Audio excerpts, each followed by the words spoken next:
just a good old boy. Here is the 1840. Everybody's been looking for an update with it, and what's my thoughts are on it so far. Everything is like the rate. Everything's very, very similar or the same to the 37 we had. I mean, they've improved and made things heavier and done a few things different. One thing is the fork. It has more of a flick to it, I've noticed, than the old fork, the augers. They say they made these bigger, but from the 37 that we had, I don't think they're really a whole lot bigger. I know that there for a while, some of the other models, later models, the newer ones, they had a little bit smaller auger on them. But those actually look about the same size as the 37. We jerked the pieces here, these basically angle iron, 90-degree angle iron pieces that's bolted in there that's supposed to keep these from wrapping off. They'll eat hay a lot better, fescue, orchard grass and stuff, a lot better without those than they do with them. I think those are more for like short, leafier crops or something like that. But these things will eat hay so much better if you take those off. They changed the bar on these to these spring styles that lay a little bit deeper. I can't really tell a whole lot of difference between those and the straight bars that just laid on the pickup versus this and the old one. But it eats hay really good. They added extra set of tine bars. There's 4 tine bars now on the 40s versus the 37 that had 3. And it will eat some hay, I'll say that. Still, if you get really wide on the windrow when the hay's extremely thick and it's sucking it over the edge, it can wrap. That was one thing we ran into the first day we got it, but we were in such extreme thick hay. And this one has a wide pickup mouth. The pickup mouth on it's as wide as the Vermeer's. It's not as wide as a Klaus, but it is as wide as the Vermeer baler, which that one has the DCF wide pickup, so it's got a 5 foot wide. I think it's 5 foot wide head on it, and I think this was about the same. I ain't sure. I ain't measured it. The pickup head, I like how wide it is. Wish it was a little bit wider, honestly. I wish it had a pickup head as wide as the Klaus has. I think it's like 84 inches or something like that. It's crazy how wide that thing is. It'll reach. I would say the pickup on it is nearly 7 foot something wide. It hangs over, the caster wheels hang over the side of the trailer, and it's an 8 foot deck wide trailer, so I'd say it's at least 7, if not a little bit over that on it. So I would love to have a pickup that wide, but that is a lot of hay flow to flow into a square baler. The slip clutch, my dad actually likes the slip clutch. I would just as soon prefer to have a shear bolt like the old style, but hey, it don't really matter. But they actually do still have a shear bolt. It's right here, and they have a slip clutch. So whatever, I guess it's something different and new, but I mean, it does the same thing. Have your shear bolt still here. That hasn't changed. They have made the chain a little heavier. The knotter chain's the same. As far as the drive of it, still looks about the same as the 37. It does look a little bit beefier. The pickup chains are a lot heavier than the 37 had, and the sprockets and everything. I can't get to those. I would like them to put like a door here, access door that folds open, or pops up, kind of like the Vermeer has. You just pop that thing up and fold it over, maybe right here. Have like a little latch thing and just fold it over, so that way you can access all that easier to get in there. I like the flotation tires, the bigger tires. The toolbox is really nice touch on it. The other one didn't have that. The bigger twine holding area, you can put 5 balls rather than 3. That is a huge improvement, which all y'all probably have seen that already and know it. The knotter fan keeps that thing so clean in there with the knotters, which we never really had any issues with the 37, and it didn't have a knotter fan or anything. It just we just let the hay build up. Never really had an issue with the hay buildup, but this one here, it keeps it spotless in there. I wish it had fans all down in the sides of it. That way you wouldn't ever have to worry about blowing it out or anything, hardly. But one thing I will say that I'm not crazy about with the sheet metal on these, it has made it more difficult to get to everything. The other day I went through this baler completely, checked the timing, everything on it, readjusted, tightened the chains, everything. It's a little bit more aggravating than the 37 was to get down in there, because with it, you could go over the top, which this one has a panel on it right here, and the 37 didn't, and you could get down in there, and then the twine boxes were smaller, so you could stand on the tire and everything to get down in there from the side as well, and you can't with these. These even have sheet metal all the way down in here. They look really cool and nice that way, but it does make it a little bit more aggravating to get in there. Be nice if they had maybe a door right here somehow that come open, or a way just to unbolt right in here to pull that off, so that way it'd make it a little bit easier getting down in there to your main drive chain adjuster that's all the way down in there. And then let's see, the fork, it's all basically the same. They hadn't really changed anything on the tine or nothing. It's all pretty well the way it's always been. It does look a little bit beefier, although it's kind of looked that way. They are silver now rather than painted red. The bell chamber's pretty well the same. It's longer though. It's a lot longer. Added from probably here back, which seems to help. Got the guards around the fork. It probably would be, I might take these off eventually, because if you do have to restring the baler, it is a little bit more difficult to get down in there. The way I restring mine, I just run these through the points and the end of the hooks, just like we always do, and then I tie them down here. Somebody asked me the other day to show how you restring one of these balers. I just run the twine from here down through, well, it's like it normally is, and back through the forks over and back down and tie it. The adjustable mouth, I really like that, because you can adjust all the height and everything. The other one was non-adjustable, so I didn't care for as much. Newer pumps, I like these newer pumps. I really like the newer pump versus the old style like ours had, which they've had those changed for years. In here, again, another 5-ball twine with the shocks to hold it up. I've got to put my accumulator, or not accumulator, my preservative applicator on this baler. I haven't decided yet where I want to mount it. I may mount it over here or something somewhere, kind of similar to what I did with the other one. But I did get my moisture sensor put back on. I'm not really crazy about these Agtronics moisture sensor that I bought. We have the windrow one that you put the hay in the bucket and test it, and we've always really liked it. But this one here is kind of sporadic. It's just all over the place when you're baling hay.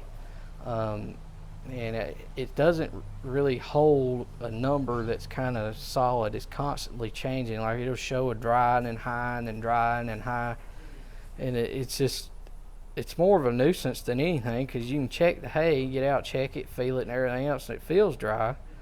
But then this sensor is showing it's dry, and then it shows it's high, because every few seconds it changes, and it's weird. I don't know if there's something wrong with it, and I just contact them and get them to send me another monitor or what, but it's never really read like I thought it should. But that's pretty well it. Versus the other one, they're pretty similar. There's not a whole lot of difference. They added some stuff. I would like to have the grease gun that mounts here. They have a grease gun that goes on these that mounts right here. It's a hand pump one, and it has the lines that run all up in here, the knotters to each one, and you don't ever have to really open it and grease it. You just pump it. I wouldn't mind having that, but I won't never buy it. I'm too cheap to buy the thing. So, but it would been cool to have it. I thought that was really neat when we seen it. So while I'm here at this accumulator, I wanted to talk about it a few minutes because I got those pieces in. Y'all may remember to update it, and we changed them. I mentioned it in one video, but I hadn't really went over it. We took a ball black off. It did not do nearly as good as it did with the old one. I've changed everything back over. I think though I'm going to put the panels back on that were shorter. I think that will help, but the springs I'm definitely leaving as the old ones. The newer springs did not trip the doors as good after I used it for a while as the old ones did. They would hang up and everything and leave them halfway open, halfway closed, and then the hay would wind up and back up. So I put the old springs back on and the new panels. And I'm thinking about going back to the new panels and taking the old ones off and trying it with the old springs versus doing both new and both old. I'm thinking about going that direction and trying that. I have not had time to come up with something that I think might work that I was going to do to it. I just ain't had time to fool with it yet. But it still is having trouble turning the bales.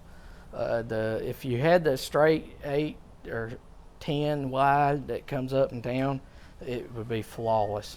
But the ones that turn on the back, which is the pattern I use, is the pattern I'm going to keep using. It's not bad, but it's not like I would like it to be. I'm trying to think of engineer something or design something that'll work better back here to turn these bales. It gets up plenty of speed up top, but once it gets down here on the steel, on the flat area coming off, it seems like that when it hits, it's not slick enough for it to spin it. If you spray this I think it's silicone spray they give you on it, it works okay, but it's still not perfect. I almost wonder if more flashing or some poly down here on these, which it would change the pitch or the height on those Ys, which would be a problem. Maybe a real thin sheet of it might help it turn, which that's something I'm gonna play with sometime when I get time down here, because that's where the problem's at now, is just getting it to flip that thing around. It needs something better to help those back bales turn. I really like the 10 bale side patterns though. I like the Maxlater using like this, the AF10 pattern of theirs. I really like that pattern. It locks in the trailer good. You can fully load the trailer all the way across.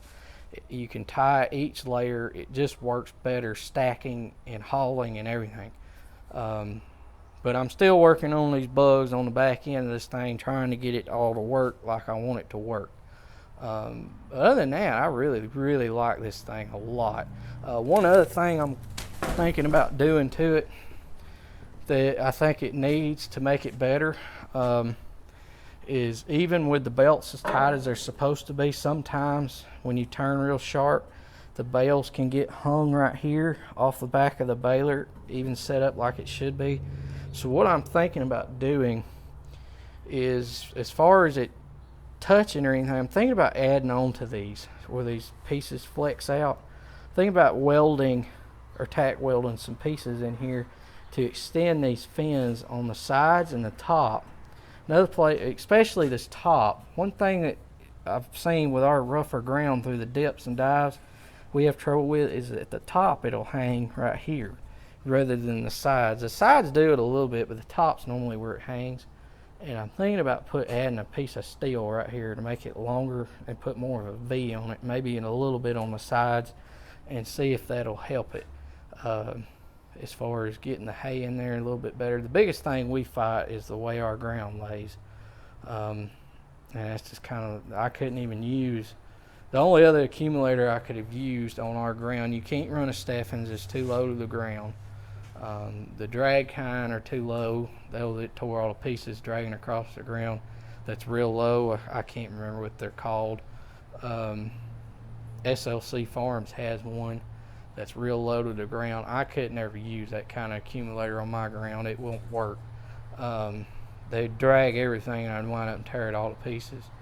Uh, it's really, you're limited to the Holscher or something like the Holscher and this. And Holscher does not offer this pattern in their accumulators, and that was why we went with the Kuhns, because it was the pattern I want and the one I want to use. They make one overseas, I can't remember what it's called, in Australia, that is like the Holscher. It has an axle though like this that gives you the ground height you need, and it does the pattern like I like with it. And I would love to have one of those, but they don't sell them here in the United States.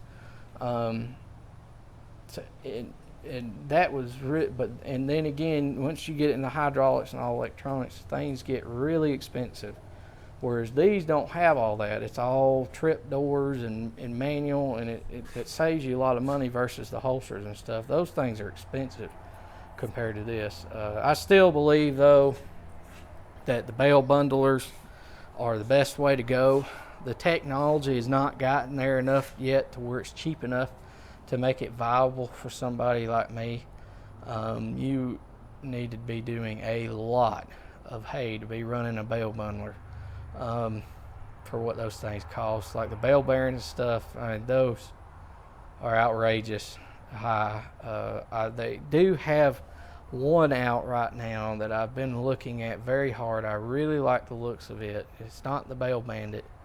The Bale Bandit with the bands, I've heard a lot of nightmare stories about those. I really like the looks of those, but from what I've been hearing at a lot of people on those, I'm not really crazy about those anymore like I was. But there's one that I really like the looks of.